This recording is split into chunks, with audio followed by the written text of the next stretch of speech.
Pagkakataon mo na, Tera. Batis ng katotohanan. Hello po. Gusto po sana naming malaman, paano po ba namin matatalo si Mitena? Dalisay na pag-ibig. Tanging dalisay na pag-ibig ang makakatalo sa reyna ng Encantadia. Pag-ibig? Paanong pag-ibig? Gayong kasing lamig ng nyebe ang puso ni Mitena. Ganito ba talaga sumagot yung Batis? Parang manghuhula lang sa labas ng simbahan eh. Simbahan? Lugar yun sa mundo ng mga tao, Dea. Kung saan kami nananalangin. Batis ng katotohanan, pwede po kaya na maging mas prangka pa po kayo kaysa dyan? Sadyang matalinaga ang winiwika ng Batis, Tera. Ngunit kailangan nating mas maintindihan ang sinasabi niya. Bakit kaya hindi rin natin itanong kung nasa ng inyong mga ada? Nang sa gayon ay mayroong makatulong sa atin ngayong wala na si Harap Irena. Sinubok ko na rin noon, Dea. Ngunit katulad lang ng batalang Emre, hindi masagot ang aking tanong kung nasaan ang aking ada.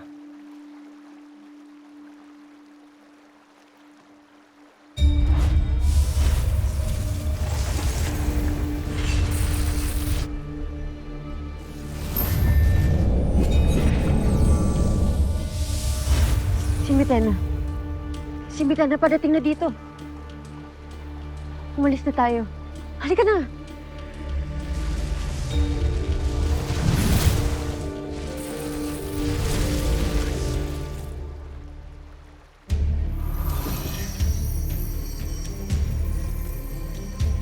Bakit nagkaganito ang Batis? Paano ka natunaw?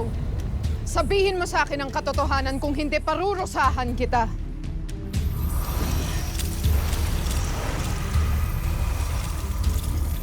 Si Sangre Adamus. Siya ang nagtunaw ng aking yelo.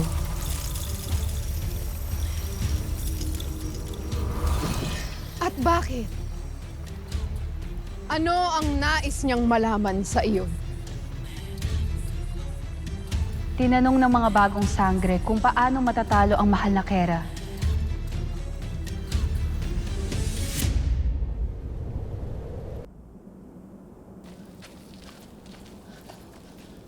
Baka kung ano nang nangyayari sa Encantadia, kailangan na natin magbadali.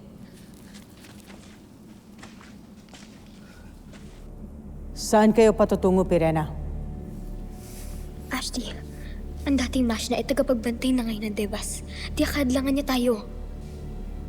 Tatakas kayo. Maika, kailangan ako ng Encantadia. Kaya't hayaan mo na lamang kaming makatakas dito sa Devas. Hindi maaari, Pirena. Tanging si Emre lamang ang aking maaaring sundin. Kaya't sumama na lang kayo sa akin. Kung gayon, patawarin mo ko. Ngunit kailangan kong gawin ito. Pirena!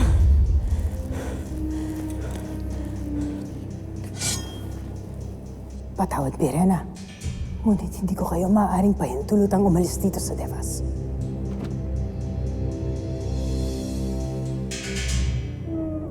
Ashti, hindi na tayo maaaring magtagal rito. Tiyak paparating ng iba pang mga tagapagbantay. Kaya tayo na, Ashti. Hindi ka na maaaring maglikha ng apoy, Pirena. Wala ka ng kapangyarihan dito. Kaya't huwag mo na akong labanan. Tanggapin mo na lamang na para dito na kayo sa Devas. Shada!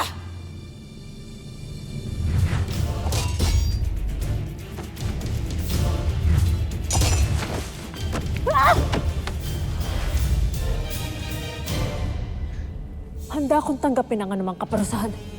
Basta't huwag mo lamang akong pipigilan. Sangre Pirena.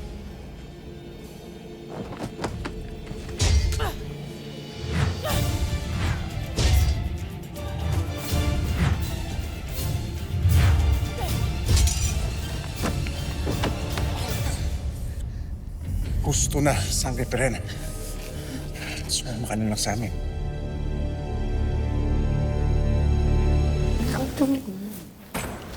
Ano ang tunog na yun? Eh, dead mo na yun. Yaan mo na yun. Back to the topic. Mira, paano mo pinigilan si Ashley pasaway umalis ng Devas? Dali. Isa sa pintuan ng Devas galing yun, ah. Mukhang may eavesdrop na tumakas. Sino naman ang eavesdrop balak na? Ang aking Ada. Nasaan ang aking Ada? Pustahan tayo. Siya yun. Hala, Ashley. Gaya, nasaan ka? At ano ang iyong sinabi? Ano ang iyong winika na makakatalo sa akin?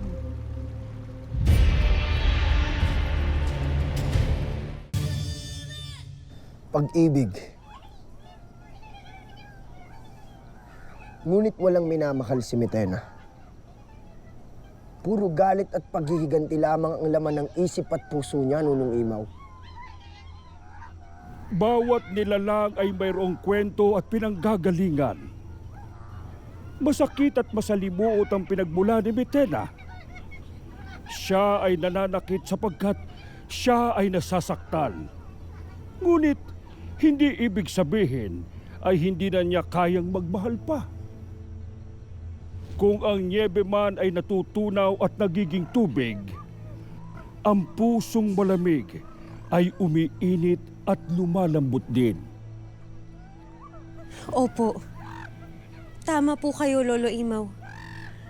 Noong nakilala ko po si Mitena bilang si Samina, naramdaman ko na ang gusto niya ay yung mapansin siya. Gusto niya yung mahalin siya at yung matanggap din siya. Hindi kaya pag-ibig ng pamilya ang ibig sabihin ng batis? Papaano ko ngayon palang magpapalambot at makakatalo sa kanya? Galit siya sa kanyang pamilya. Hindi lang sa kanyang ado at ada, kundi sa buong angkan niya. Kaya nga kalaban din ng turing niya maging sa atin. Mga kadugo niya tayo. Ulila si Mitena. Paano kung hanapin at sunduin natin sila sa Devas? Lolo Imaw, baka po pwede na makiusap po kami kay Bathalang Emre para po pababain sila, para palambutin po ang puso ni Mitena. Magandang ideya yan, Sangritera. Minsan lang nakausap ni Mitena ang kanyang amang si Memen gamit ang Akashic. At hindi naging maganda ang kinalapsan ng kanilang huling pagtatagpo. Lumalim lamang ang puot ni Mitena. Paano po kung pagmamahal ng kapatid? Hindi ba't kakambal ni Mitena si Bathalumang Cassiopeia? Subalit, hanggang ngayon ay hindi pa rin natin mahanap kung saan sila nakatago at nakakulong. Sa dinami namin ang hinanap nating lugar dito sa Encantadia, hindi na ako nagtataka na sa Miniabe sila kinulong. Tama, paano kung nasa Miniabe nga sila? Paano tayo makakapunta doon? Kailangan ba natin ulit ng isang sasakyang panghimpapawid? Mahabang paglalakbay ang inyong susuungin, marating lamang ang isla ng Miniabe. Maaari ko kayong samahan sa aking lupang sinilangan. Gamit ang ating Evictus.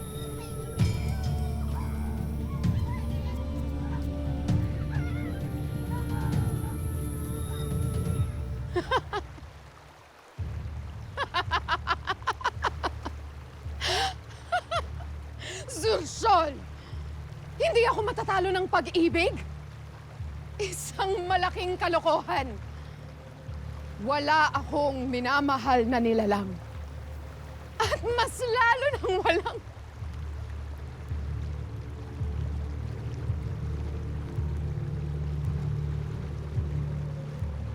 Husto na ang usaping ito. Ako naman ang iyong sagutin. Paano kung matatalo ang itinakdang si Terra? Kailanman ay hindi matatalo si Terra, sapagkat ang nakasaad sa propesiya ay siyang mangyayari at masusunod. Vrakar!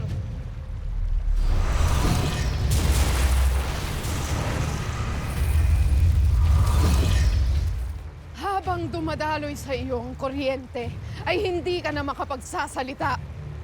Mahal na Kera. Yan ang nararapat sa kanya sapagkat siya ay mali! Kailanman ay walang makakatalo sa akin!